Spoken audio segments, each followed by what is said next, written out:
هدفية موساشي. جول أول للمنتخب الياباني مع الدقيقة 25. يوياكوبو يسجل الهدف الأول مع الدقيقة 25.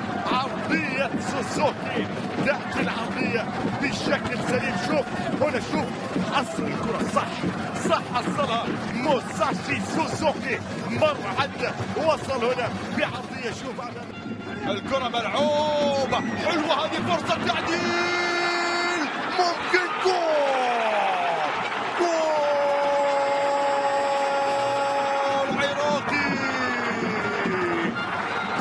عراقي.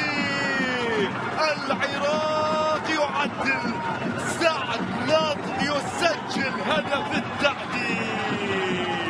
برافو المنتخب العراقي، برافو المنتخب العراقي. تزال خطورة يابانية بكرة عرضية، برافو حارس المرمى أبعدها، لا تزال خطيرة. يا الله يا الله على اليابانيين.